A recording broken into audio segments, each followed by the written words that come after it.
Hi, this is Shauna, the CEO and founder of Fuel Talent.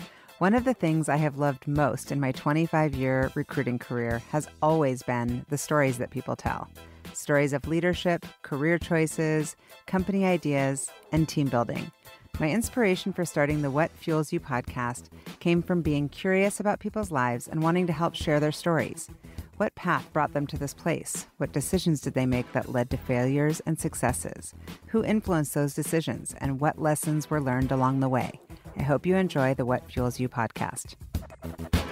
Today's guest on the What Fuels You podcast is Dave Parker. Dave is a 5-time founder and has been a part of 11 transactions as a founder, operator, board member, and advisor. Dave is the managing partner of DKParker, where he helps founders scale their companies for growth and exit. His 20-plus year career has highlighted his ability to innovate new ideas and scale products and companies in the US and internationally. Dave recently published Trajectory, Startup, Ideation to Product Market Fit, where he continues to help early stage founders in the process of creating a new startup.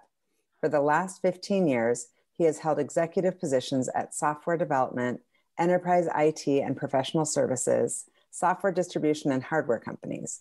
Today, he serves on the board of directors for many West Coast companies. Welcome, Dave. Good to see you. Thanks, Shauna. Yeah, it's great to be here. I'm so glad that you're here. And by the way, what an idyllic background. For the listeners, nobody can see, but Dave is he's living in a very cool, serene house that I'm very jealous of, with the cutest little dog, Daisy. Well, she'll be cute until she jumps up into the camera view, and we'll see how we hold her off. We're used to rolling like that. We have more humanity now than we've had in 15 or 20 years of getting to know people's lives. I could not agree more. Okay, I'm going to hit you with some rapid fire. You ready? Go for it. Yeah. Okay. All right, my Peloton friend. Who's your favorite instructor? Oh, well, right now, I would say it would be Kendall Toole. I love Kendall. You like the head flip? Well, she definitely sells that part of it, but she's super high energy. I'm a big Matt Welpers fan as well. Yeah. So I'm coming up on my 400th ride. So it took me 13 months to get to 100, and then it took me less than a year to get to 300, and I'm coming up on my 400th ride, and super excited about riding outdoors again, which is super exciting. Congrats. Okay. What has been your most embarrassing moment? Oh my God, there's so many of them. I actually picked this special for you because you seem like so calm and confident that I'm like, I wonder what could embarrass him. Probably nothing. Well, I mean, there's definitely been times on stage where you're like, I wish I wouldn't have said that, or I tend to be a little flippant with people. So there's been times where in public I've given people feedback I wish I hadn't have done, and I can look back and go like, it was embarrassing for me, but it's probably worse for them. Yeah. And that was really like, that's a bummer. Well, these are all teachable moments. That's good. That's true. Okay. Is there a tech CEO who you most admire? Ooh, do I have to be current or can I go historic? No, just over time. So, you've been in this thing for a while. No, I mean, what Tim Cook's doing now, but, Steve Jobs' work of innovating new things was so dramatically different than anybody else's, of being completely innovative versus like incremental. It's like, Steve's just Steve. Yeah, he is iconic for sure. Okay. What has been the best concert that you've ever attended?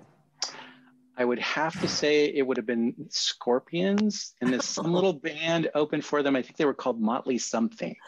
Not Motley Crue. Oh my God, it was Motley Crue. How did you know? Were you there? So it was a great concert. So you know what's so crazy is that I tried I've done over 100 of these now. And I tried to like totally mix up the rapid fire so that in case somebody had listened, that it was truly rapid fire. And now I'm kind of throwing that one in because I just feel like I learned a lot about people asking about the concerts. Like you just see them and you picture them with like their younger self with like long hair rockers. I can't tell how many people are rockers or like heavy metal fans. So awesome. Yeah, that was a good one. I'm also a big fan of like Harry Connick Jr. And so I have all 4 of my kids are musicians, which is crazy. And are you a musician? No, my wife is, but she would Catherine's say that I'm a musician. I didn't know that. She would say that I'm musical, but I would argue that I'm really closer to tone on the continuum of tone deaf to musical. I'm closer to roadie, and I purchased a lot of equipment for my kids. So my oldest son plays lead guitar in a metal band. You can play fanboy. You can be the guy that's like, yes. I've schlepped gear into every venue in Seattle. Oh, that's awesome. I want to hear more about that. Okay, so I'm not sure. I feel like you might be food wine guy. So I'm curious if you, like, God forbid, had to have your last meal, what would it be? Oh, it'd be Italian with a big red. Oh, so yeah. I mean, when we think about where we're going to travel next, which we've been thinking about a lot lately, Italy's still one of our favorite places. And, having one of those favorite moments was, being on Lake Como, sitting near the water with a chilled Chianti, which somebody would be like, a chilled Chianti? That was horrible. It's 85 degrees outside. The answer is chilled Chianti sounds delicious. Brilliant. Where do you guys want to travel when the world opens up? Well, Italy? Yeah, well, we've been there a bunch. A bunch is relative 3 times. So more than for a kid from Washougal, Washington, that's a lot. But I've been doing a bunch of stuff in the Middle East over the last few years. And one of the programs that I work with is opening a couple new cities. So Casablanca is on the list, and Amman, Jordan's on the list. So definitely 2 places where I'm like, definitely on the list of places we want to go. Oh my gosh, 2 places that I would not have thought to travel, but I'm dying to hear more. That's awesome. Okay, so I know that you're an author, and I love your book. I've got it right here. But if there was a book written about your life, what would it be called? Ooh, highs and lows, right? And sadly, we will learn more from the lows than you learn from the highs. So I think when I look back, there's like in the family, in the section to my kids at the beginning, it's like, I don't know if you'll follow my journey, but I'll be proud of you, whatever you do. Because the ups and downs have been so weird, right? The highs have been amazing, and the lows have been one of those, you're like, why did I choose that? That was like such a stupid thing to do. I love that. You're like, to my family, Brandon, Carson, Drew, and Lauren, I don't know if you'll follow my entrepreneurial journey, given the crazy ups and downs you've seen, but I do know that you'll follow your own, and I'll always be very proud of you. I loved that. I got chills as a mom when I read that. That's super sweet. And then you, of course, acknowledged your beautiful wife, Catherine, which is great. Yep. Okay. I think I know the answer to this, but are you an introvert or an extrovert? I would say I'm kind of an ambivert, actually. I can be on stage and performing, but it's super exhausting. And do you put a lot of preparation into stuff, or you just wing it? No, I'm a total over-preparer. Okay, so yes, Washougal guy. Where is Washougal, Washington? Washougal is in southwestern Washington. So you go to Vancouver, Washington, not Vancouver, Canada. Go south of Vancouver, Washington, hang a left, get past the stinky part of the Camas paper mill. They were our rival high school. And you get to Washougal, Washington. It was a town of about 3,500 people when I grew up there. Wow. And if we had known each other back then, like 5th grade, 7th grade, what were you doing? How were you spending your time? What were you kind of fueled by back then? If you remember the Caddyshack movie, I was a Caddy scholar to the University of Washington. So, which meant academically I had to qualify, and athletically I had to qualify, but it was also financial need. So the answer is I grew up at a golf course, but I grew up picking up range balls and cleaning the toilets. I didn't grow up as a member. Okay, got it. And what were you, obviously then you were a great student. I think I was an okay student, different standards at the time. We were in a little blue collar town in Washougal. I had a graduating class of 101. I was student body president. Of that's course a big you surprise. Were. And you have no surprise there. And you have siblings? I have one older brother. I had one stepbrother who passed away, and 2 stepsisters. So blended family on that side. Yeah. Yeah. And so at what point in your life did you realize that you were, driven? Like, where did you think that you were going to go? Are you far exceeding what you expected? Or are you like, no, of course I've always known I was going to be successful. The bar always moves, right? So I would say the bar is always moving out. So there's 101 people in my graduating class. I think 7 of us went to college. I could not wait to get, with all respect to the people who still live there, because most people live really close to where they grew up. I just wanted to get out of that town because everybody was related to everybody, and everybody was in everybody else's business, and everybody went to work at the mill. And I just wanted a very different life than that.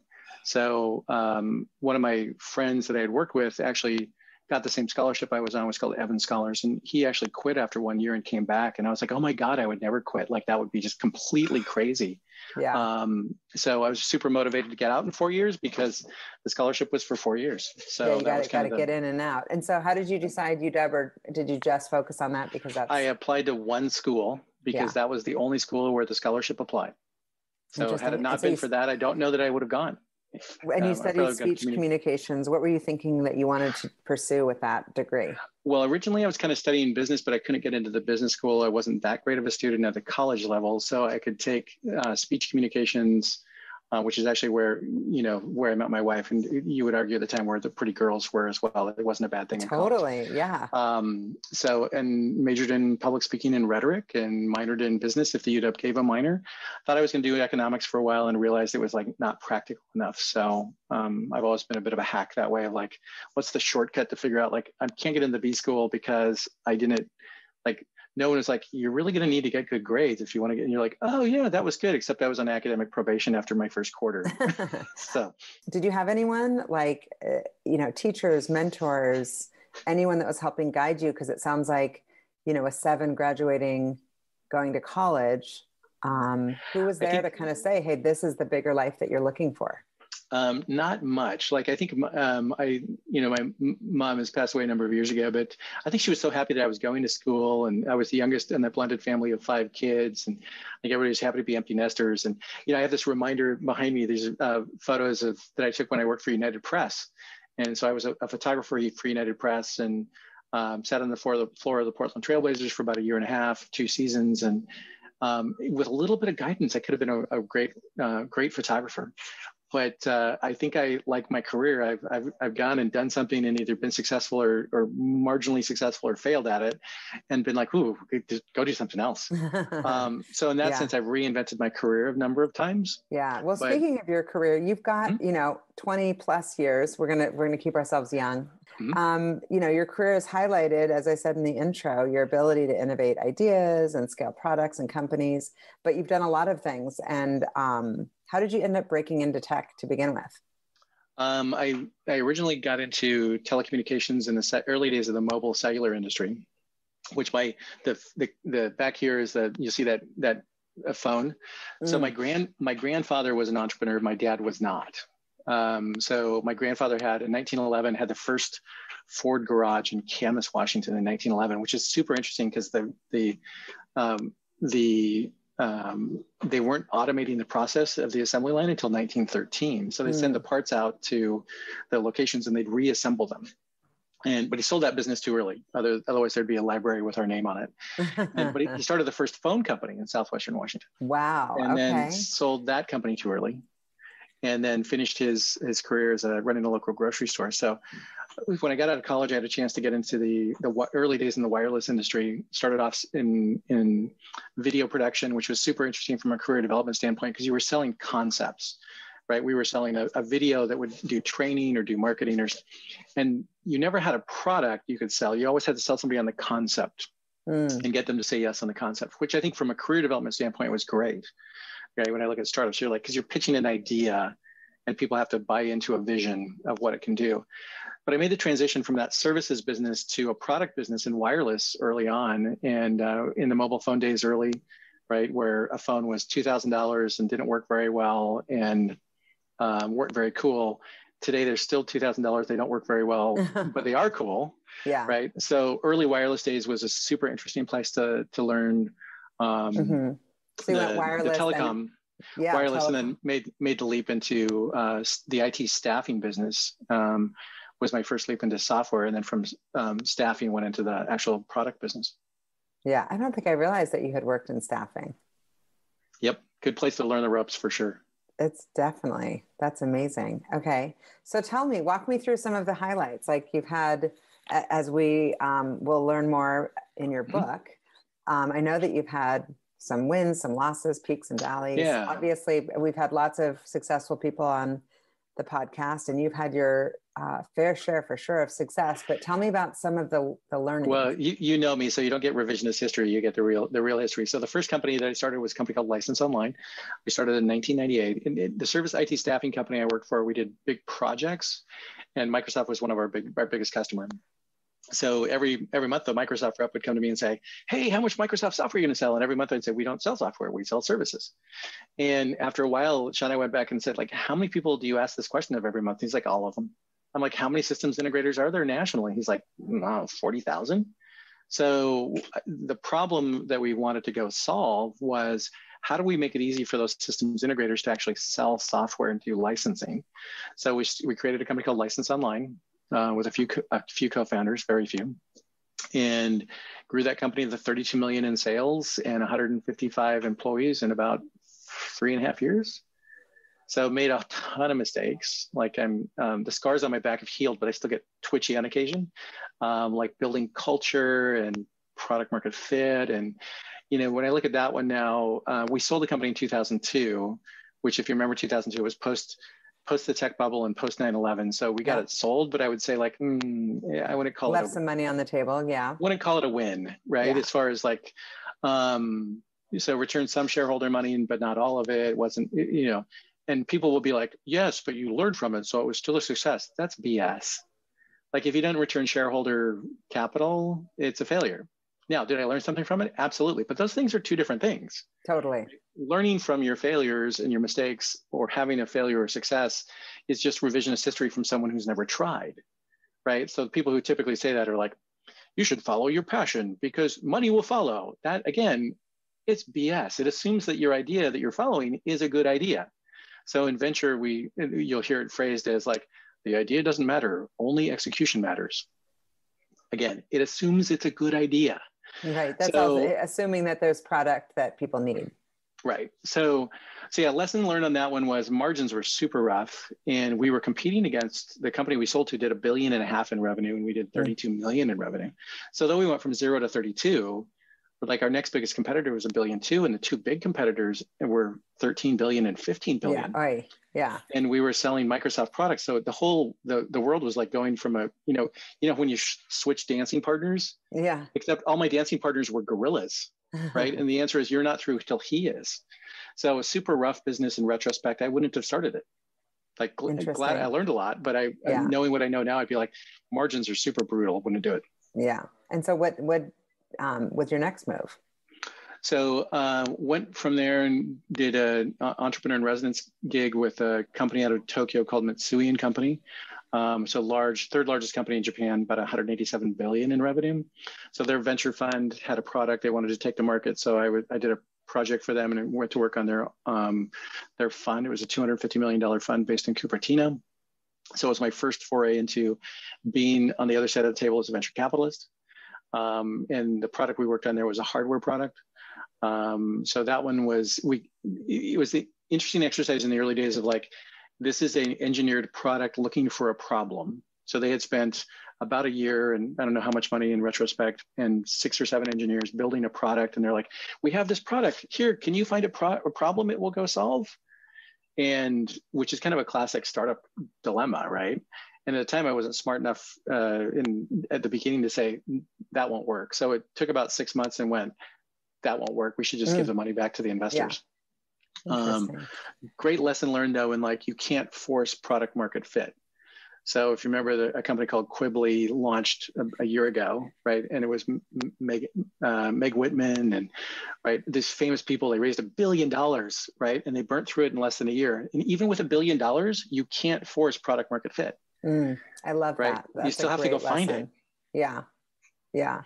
So hardware into VC, launched a consulting company. We grew to about 65 people. I sold my portion back to my co-founder and left that company after about 9 years, which is one of the longest timeframes I've ever done anything as a business. Yeah, because you've got all sorts of cool experiences. Yeah, for sure. And plus I'm easily bored, to be candid, right? So it's like, other than being married to my wife for a long time, I've been on one board for 17 years. You did say in the beginning, you were like talking about innovator or integrator. And most of your experience, from what I saw, was founding companies. Yeah, I'm kind of a big fan of having founder on the card. It doesn't have to be CEO anymore, but having founder on the card matters. Yeah. I did join one movement in progress, or one train in motion, and probably the better analogy. So I did get to join a nonprofit after I did my 5th startup. I sold 3 of them, closed 2 of them. And they were all singles. So I raised 12 million and exited about 85. And so, okay, right. As far as what's left for the founder, depending on how much dilution you take, the answer is that sounds like a hell of a lot bigger number than it actually is.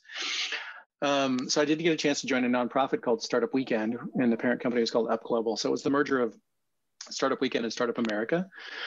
So when I joined there, we were doing about 500 events a year-ish. And so Startup Weekend is an event, for those people who don't know. You show up on Friday night, you pitch your idea. There's about 150 people, 125 people in the room. And by Sunday, 6 or 7 teams pitch a demo product to a group of investors or entrepreneurs. And So I had a chance to help grow that. It was definitely a movement in progress, right? So the team that, I think the average age of the team was 28 when I got there. So I singularly brought up the average for sure. And I had Greg Gottesman on here talking about Rover from Startup Weekend. Oh yeah, yeah. So it was a great Startup Weekend company. So there's been a number of unicorn companies that came out of Startup Weekend. So to give people an idea of scope, So Greg's Rover was one, but before Rover, there was at least two. One was out of Spain and one was out of Brazil. That's amazing. So to put some perspective in it, so my last full year there, we sold the company to Techstars in 2015, but in the last full year, we did 1,265 events worldwide in 120 countries with 74,000 attendees. And which really got to why I wrote the book, because people would come out of this event and they're like, I met Shauna, we're soulmates, we're going to go do a we're going to leave our day jobs Monday. And I'm like, whoa, like before you do that, like there are some things you can know about the startup before you like leave your day job and your benefits. So that was super fun. We sold the company to Techstars in 2015. It became Techstars Community Programs, where it resides today. And the team at Techstars was great. They're like, here's our org chart. Where do you fit? And I'm like, I've never stayed with any company I've sold, so I don't fit, but thank you. And that's been the only one. I've done interim CEO work where it's probably a sign that the company was for sale. With one of them, I had a term sheet to sell the company in 31 days, and the deal got kicked sideways, which was a bummer because I was like, I was working on solidifying my brand. Oh, Dave's the CEO. The company's for sale. I met you, I think, at a GeekWire event, and I just remember thinking, like, this guy is so smart and so interesting, and I just felt like you were dialed and dynamic. But the biggest overarching feeling, and I know that it's even in your book, is this whole give first idea. I felt that from you, and that you're just about like give. And at what stage in your career did you learn that was important to you, or like could actually help others and help you in return? Yeah, I'll definitely give credit where it's due. And Techstars has the hashtag give first that they kind of launched when they launched Techstars. And I definitely institutionalized it as we were doing Startup Weekend and others, because I was part of the community before then, but the line between like being an active part of the community and being deliberate about it was kind of pre-Startup Weekend around how do you give to a community that doesn't have any money? Because startups don't have money to spend, right? So some people are approached like, well, I'm going to take equity or I'm going to get paid. And the answer is, if you're working with startups, you're not going to get either of those, right? So so that was kind of the start to it of like, you really need to just give first without anticipation of getting anything. And then if you get something back, then all the better. Right. And so I think that's, institutionalized with Startup Weekend and the team there, because they were very grassroots and we were doing stuff in, I said, 120 countries. Mm-hmm. So there was, what you were doing was you were empowering the facilitators and the local organizers to have an influence on their community. But because we were a nonprofit, they didn't make any money and we were raising money to support them. So the answer was, we're giving you influence, but we're not giving you money. And that's super important. So I think today, as I look at what the work we're doing with in Seattle and the Northwest and Washington State and a couple of the projects we're working on, is like, how do we get more women entrepreneurs and more BIPOC founders and more people who are disenfranchised to have access and capital? Because I think you have to have both. And not my words, there's words I've integrated from friends, because I, like with the thing from Minnesota yesterday, and just reaching out to some African-American friends going, how you feeling? Because I know earlier in my career, I blew that, right? Where I'm like, I was tone deaf to what was going on in their lives. And you're being reflective on it, and you do have a growth mindset, and yeah. And I think if we, that's a good measurement, right? Is, am I better than I was before? And I'm a big fan of Carol Dweck's book and one of the things I write in the book is I probably referenced 60 books in the book and trying to give credit where it's due. I saw that. I'm like, you are definitely reading a lot. Yeah. And some incredible books that you've been reading. Yeah. Yeah. Have there been books that have had the biggest influence on you? Like, oh, this book, if there's any that aside from Trajectory Startup, are there any others that are like, this is the book I give out to entrepreneurs? Yeah, well, it depends on, so I ended up writing a blog post about it there's a group called GAN, which is the Global Accelerator Network, or GAN.co. They have about 120 programs that they help facilitate worldwide through local accelerators. And I ended up being a trainer with them for like the Middle East stuff. And So at one point they said, hey, would you just give us your list, your top 10 list? And I started to build it out. And I'm like, well, I have a top 10 classic business books, like Good to Great, and those sort of. And then I have kind of a top category startup books, because it kind of depends on where you are for the startup. Like if you're at the idea stage, versus if you're at the scale stage or fundraising stage. So through all this experience, what have you learned as your takeaways as far as like where you excel? Where's your ninja skill? If you were to go get hired somewhere, what role? Is it a marketing role? Is it a sales role? It's probably, I would say, if it's a big idea in a willing CEO, it would probably be COO, because I think I can be a good CEO whisperer. I'm at a point career-wise that I don't feel like I'd have to be CEO, but I clearly have control issues after being a CEO for 20 years, plus years. So I think the thing there is, like, I enjoyed, like, I worked with Mark Nagar at Startup Weekend, and Mark was an amazing visionary guy. He's a dear friend to this day. And like, it was great, because I'm like, I've gotten good at processes and details. I'm not natively good at that, right? So I spend most of my time on sell side merger and acquisition work and helping founders actually sell and land their deals and to get sold. And how do they find you? Like, who are these founders? Just from all of your relationships over the years? Yeah, a lot of it is, from referrals like Techstars and 500 startups and local within the community. So, and our deal is really targeting the founder who's at that point of like, okay, I can raise $5 million, which means I'm going to have to exit 50 million plus, and it's going to take me 5 or 7 more years, or I could go sell now. So they're typically founder controlled. They're under the price point of most of the larger regional investment banks even care about, right? Because some of the big investment banks are like, we have to have $1 million minimum fee. And it's like, yeah, that doesn't work for these size deals. So really helping them figure that out. And then that allows me some flexibility to work on other community building stuff and programmatic stuff. And so it ebbs and flows. Like my 20% is that, but sometimes my 20% is 100% because I'm working on a particular program. So right now so I'm on the board of the Washington Technology Industry Association and the board chair for startup programs there. And we're working on a federal grant of matching dollars to scale up the programming we've done in Seattle to founders outside of Seattle. So Kent, Yakima, Wenatchee, where... Well, Washougal, we'll see whether Washougal goes there or not. That's kind of a suburb of Portland these days. But how do you help founders get access and get capital where they've traditionally been boxed out of that market? So the question is, how do we provide more access to those? So we're doing a bunch of programming stuff with WTIA, and our numbers there are moving the right direction. But you also have to catch people early and help them as far as the startup thinking and thinking about product versus service. And so we're trying to do some of those things as well. So yeah, that kind of balances my time. I'm not quite in a lawyer 6-minute increment billing stage, but if you looked at my calendar for today, you're kind of all over the map. When you're thinking about helping them think about selling, I know there's I think I was reading a book called Built to Sell, like people working in the business versus on the business. Are you helping them just get it ready to sell? Like, hey, these are the things you're not ready yet. In order to get ready, these are the 10 things you need to do. Or are you making the connections between them and the acquirers? So a little bit of both. In the early stage, so one of the ones I'm helping out right now, we've known them for probably 4 or 5 months, and one of the things that draws your valuation down is if your revenue is super concentrated around a particular industry or a particular customer. So customer concentration is a bad thing in valuation. Yeah. So one of the things we helped them do is identify 2 new markets they could go after where they could get new customers, which worked out incredibly well. But it's just kind of to your point, when you're working in the business, you're kind of like, I'm focused on this and I don't really have perspective of the business. So we were able to help them do that before they got ready to sell, which is dramatically increasing their valuation. So we'll go in and help them early on as far as like, here's the things we would want to address that'll impact your value. And then we go through the mechanical process of helping them find a buyer, do all that kind of stuff.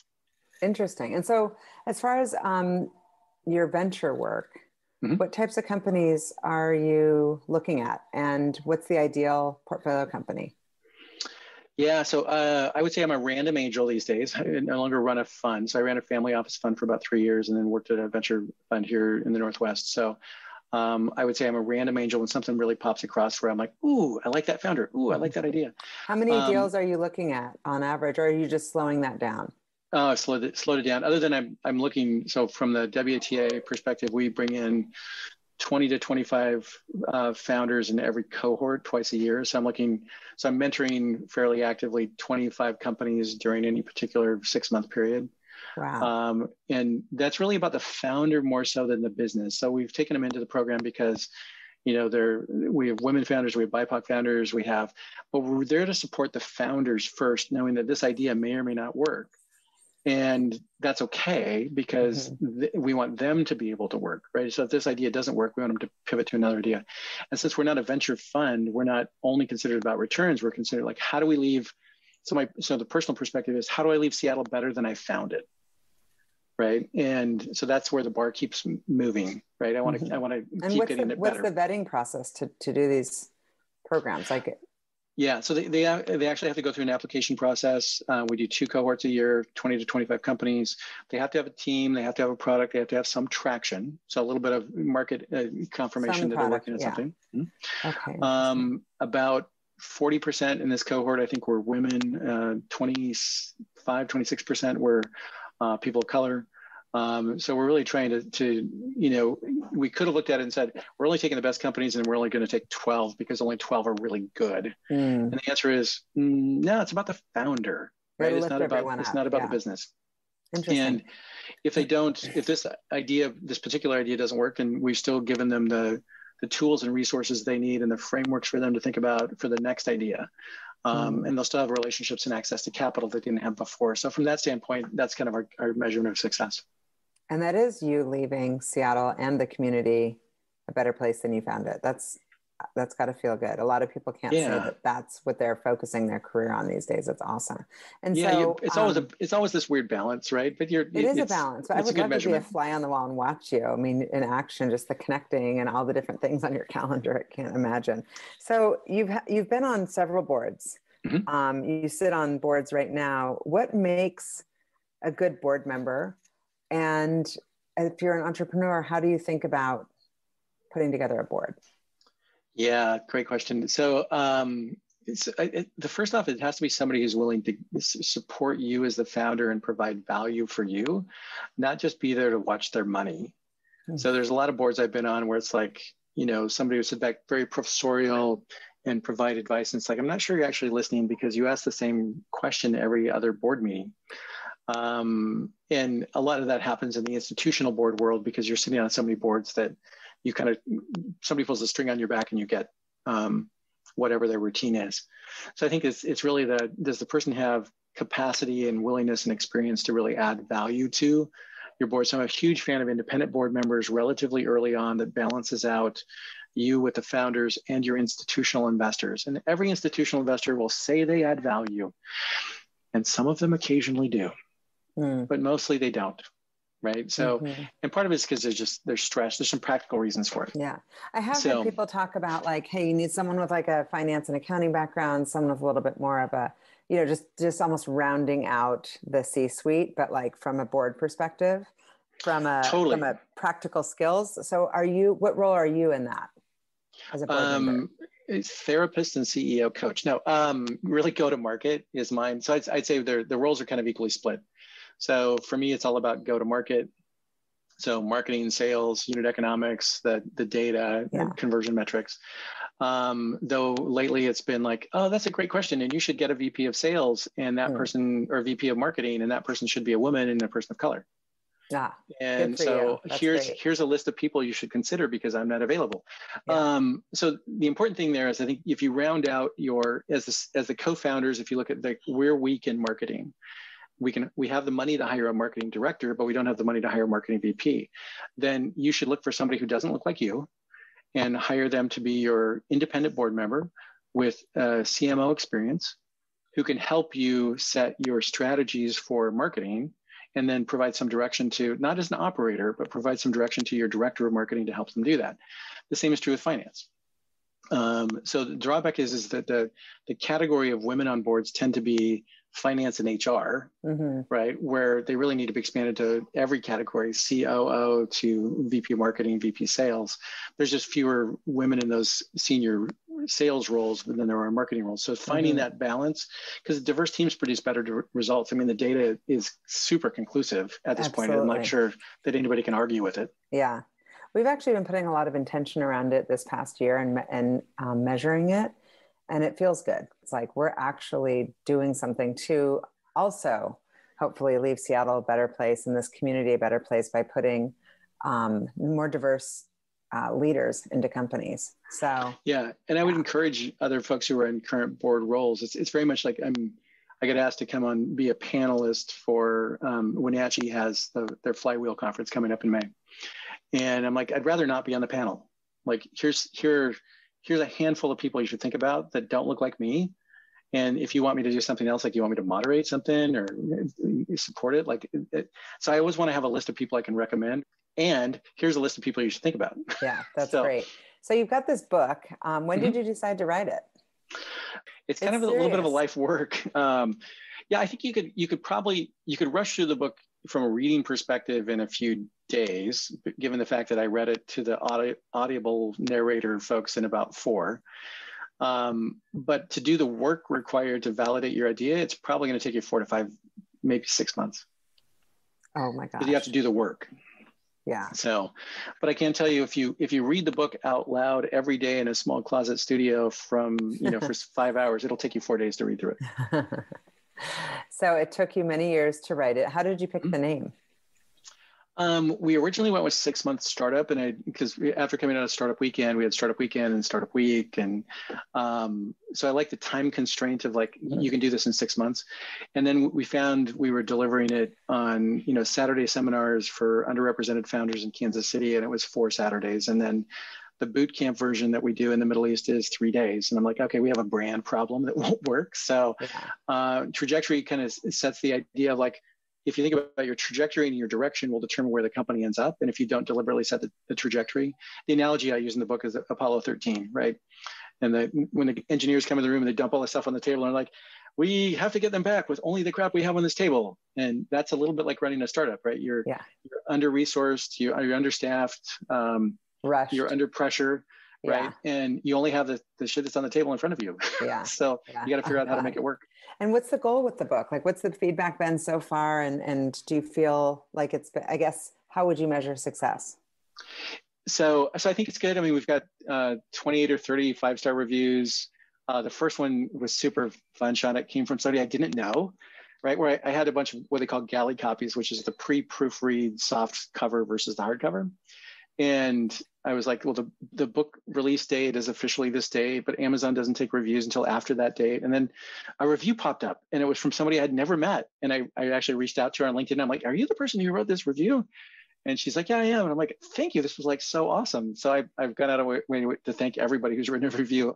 So that's the goal is to, I think on the negative side, the goal is to help founders not waste years of their life on a dumbass idea. Right. And then on a positive side, time matters so much, right? Because it's the thing you can never get back. I've lost money, I've made money, I can make money again, but I can't get time back, right? So if I can help you compress this cycle and do it in 6 months instead of 18 months or 24 months, it's a win, right? So that's kind of my gauge of success for the founders, because as you know, there's no money selling to founders as a consultant or a coach, or people do you want to use this to drive your consulting business? I'm like, no, actually. What advice do you give to founders as they're thinking about raising or not raising? Yeah, I mean, I think one of the big things to keep in mind, and Steve Blank said it best, was when you take on venture capital, you take on their business model. Right. So as a venture capitalist, I have a fund that has a term and it's 1-1. It's 10 years plus 2 1-year extensions. And if I invest in your company at year 5, that means I'm going to need you to exit in kind of year 5 to 7. So which may put me at odds with what you want to do as a founder. So make sure your goals and alignment are aligned with who your investor is. And then recognize that raising capital isn't a sign of success. Yeah. Right? So what is the question that an entrepreneur should ask if they're trying to see if they're aligned? Well, I would ask where they are in their fund life cycle, right? Are they at the end of the fund life cycle or the beginning? Because the funds, the The definition of a successful fund is you raise another fund based on your returns. So where they are in the fund life cycle, I'd ask them for referrals to other CEOs who they've invested in. Are they really a value-added investor, or is their cash just the same color as everybody else's cash, which varies from region to region. I used to say green, but because you're going to find out quickly that their cash is just like everybody else's, but not everybody's cash is good. Not all money is good money. And so you researched these 2,500 companies. How did you choose which one? Like, what was the criterion for the companies that you chose? Oh, well, this ended up this quest, which it wasn't intended to be. So somebody came to me and said very simply, "Hey, can I have your financial model?" I'm like, "Well, sure, but my model, I'm a B2B subscription company, and you're a marketplace that sells to consumers, and those are different." So I reached out to the CEO of Crunchbase. Most people know Crunchbase as their venture, and crowdsourced data. And I said, "Hey, can you give me a list of every seed-funded company over the last 18 months?" So it ends up being 2,654 companies. And our original intent was to go back and look at all 2,654 and figure out what their revenue model was. So come to find out, there's 14. That's it. 14 revenue models? Mm-hmm. So you're in the services business. More than I would have thought. Like, I don't think I could think of 14. Yeah, well, you'd be surprised when you look at them. I mean, we just did the public company comparisons on what the multiple revenues were. But so much to my surprise, we went through and looked at them, and it turned into a 5+ year longitudinal study of the success and failure rates of those companies. Interesting. And now I can look at a founder and say, your product, I hope your product is unique. It may be, it may not be, right? You could be doing a copycat of Rover's product in MENA, right? And the answer is it's still a viable company. Yeah. But how you make money is never unique. So, for example, are you a subscription business? Do you do metered service like AWS or Twilio, right? Do you do a combination revenue model like Smartsheet does, where you do services revenue for professional services because it shortens your sales cycle so you can sell more subscriptions? So all of the revenue models are basically like, just pick, right? So again, hopefully your idea is brilliant and amazing and can be a unicorn. But even all the unicorns, we looked at all the CB Insights data of the 500 unicorn companies. There's nothing new there. They're all in the 14. How interesting. And by the way, if there is a 15th, I'm totally happy to write about it because I'd be geeked out about it. But my experience with founders is like, you're not going to invent a new product and a new revenue model at the same time because it compounds the complexity. Yeah, interesting. And so, I mean, there's so many key takeaways based on this research. We got the 14 revenue models. We've got the Venn diagram, which I thought was really interesting.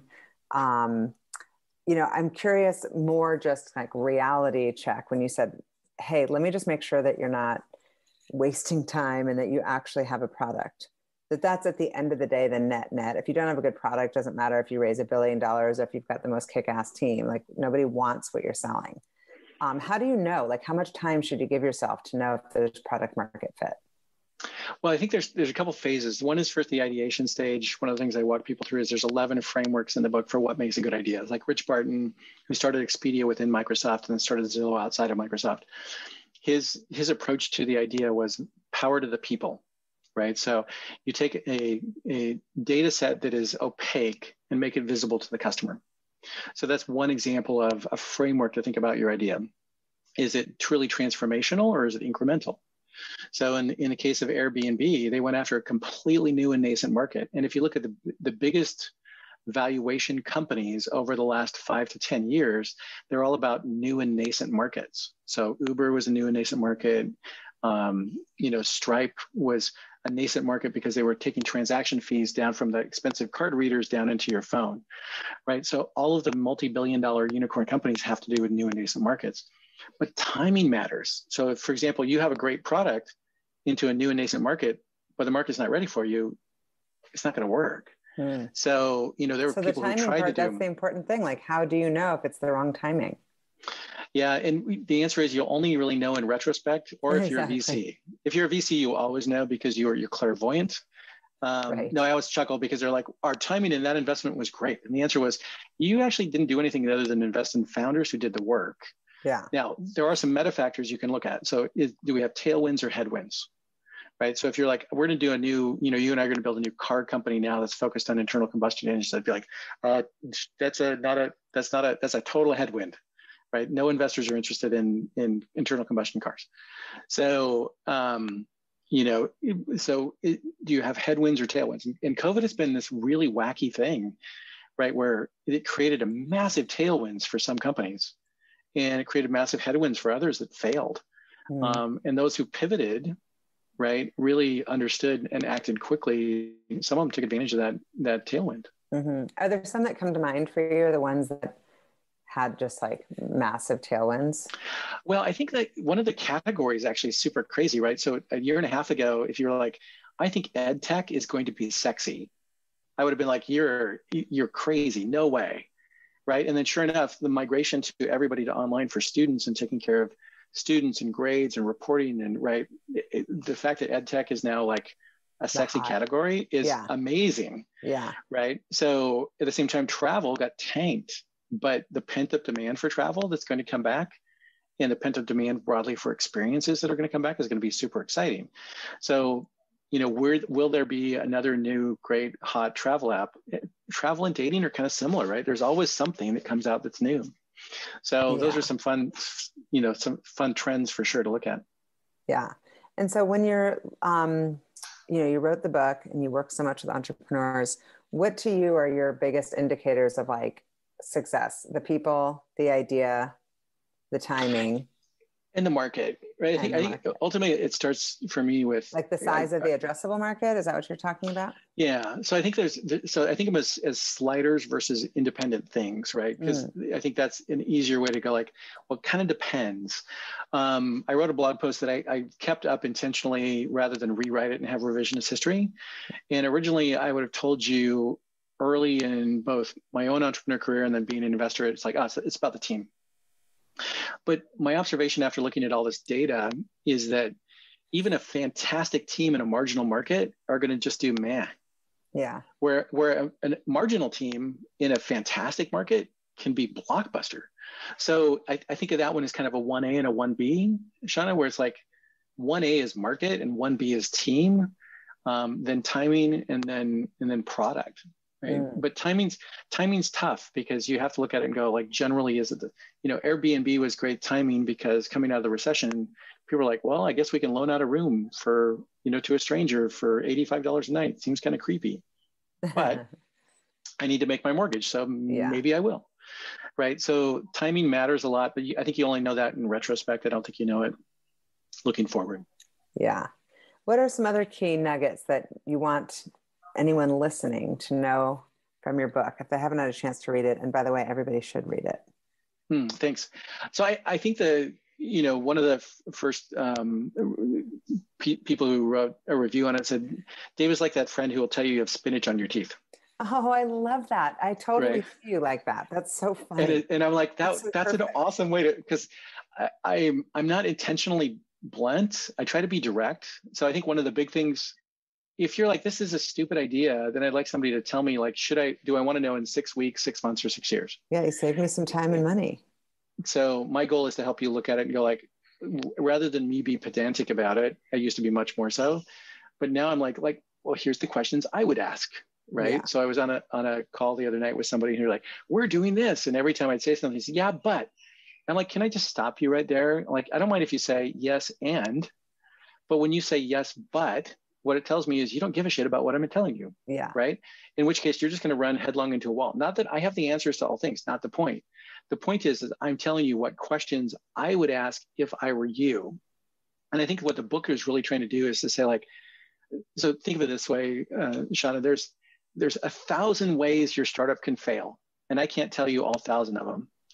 But what I'm trying to help you do is figure out, like, listen, there's probably one question that's the most critical question you need to answer today. Does the customer care about my product? Can I charge for it? Yeah. Right. It's not, should I buy, is it repeatable? Yeah. It's not, should I go buy red or blue file folders? Right. That's not the question. That's busy work you can do. Right. And coders will be like, I'm just going to write more code. And the fact is, you just need to get out of the building. Like Steve Blank used to be on my board. So, Steve's comment was, you got to get out of the building and go talk to the customers. And, I will have people say, not jokingly, well, Henry Ford said, and I'm like, listen, my grandfather owned a Ford garage. So let me tell you something different today versus then. In 1911, there was no internet. And Henry was right. Today, however, people have options. So you asking them if they wanted a faster horse is not really, and so I think Steve Jobs was the weird anomaly and all that. But I'd say try to build something transformational that changes the world, or go make a shit ton of money and then give it all away. Yeah. But it's hard to do both of those things. I think you can either go make a ton of dough and give it away, or I think there are hybrids that can allow you to do a little bit of both and make a difference in the world. But those are hard, right? Because they all go back to the 14 revenue models. Like you're not going to say we're a for-purpose company that has a completely new model. I'm going to be like, cool, what's the model? And they're going to be like, we're going to discover it. And I'm like, then you'll fail. Yeah. You're a nonprofit. At least you fail as a for-purpose entity. You can succeed as a nonprofit, but you'll never stop raising money. Yeah. So you've got all this going on. How do you set yourself up for a good week and stay organized? You said it's not nascent, but like you're doing something right as far as keeping yourself organized and balanced. So tactically speaking, I do time blocking. Okay. I've read a lot less since we've been in the pandemic because so much of what I consumed historically was on Audible. Dan Rossi and I created a thing of like, hey, let's read 100 books a year, which was great for about 3 years. And then I was like, oh my God, it's just grueling because you have no other hobbies. Yeah. But to do that in travel and Audible and that. So still a super active reader, but I time block my calendar. There's calendar access to my calendar, but it's limited time availability for sure. There are exceptions that I'll make for that, but for the most part, my mornings are my most productive time, whether I'm writing or working on projects. So you don't get on my calendar before noon unless you're special. I feel special. We started at 11. Yeah. And I don't have a team I'm managing these days. And that's kind of a disappointment for me because every once in a while I'm like, I'm investing in people and building a team. That's such a great satisfaction driver. So I might, there is some like, would you do it again and go, be the CEO of a company? Maybe if it was the right opportunity. I probably won't start at the founder stage because the 5 years you spend getting to where you make a reasonable income is super hard. And at this point in my career, this is all about how do I save for retirement in such a way that I can enjoy the same lifestyle I have right now. So it's all about, that part still works. But if it's a big idea, I would definitely consider it. But yeah, those are my tactical things. Like if you work out, that's good. Mm-hmm. Yeah, Peloton wise and outside riding. So I'm a cyclist. I had a new hip put in about 5 years ago. If success is choosing your parents well, I totally failed. So that became my exercise routine. Yeah, I love it. Okay, so my final question for you is what fuels you? I think at the end of the day, it's about making a difference, right? So the way I finished the book was, hey, if you need a training buddy, let me know. So I have a good friend who we trained for the Ramrod ride. So it's right around Mount Rainier in a year. That's awesome. So it's about 3 years ago now, it will be 3 years ago this summer. So I trained like a madman, and because I've seen you in what used to be the spin cycle classes when you went to somewhere in person. And that January, February, March that year, I trained 24 times a month on average. Ugh. So in that year, I rode 5,600 miles because this one ride was 154 miles and 10,400 of vertical. So what I would encourage people with is like how you train when nobody's watching. That's what it's all about. Yeah. And if you need a training buddy, let me know. Thank you for listening to the What Fuels You podcast. Be sure to subscribe, rate, and review on iTunes, Google Podcasts, or Spotify, and follow us on social media to keep up with the latest news and episodes. You can also contact us at podcast@fueltalent.com to provide feedback, ask questions, and share topics or guests you would like us to cover in the future. We hope you feel inspired by our guests and that we have helped fuel your day. Join us next time for another episode of What Fuels You.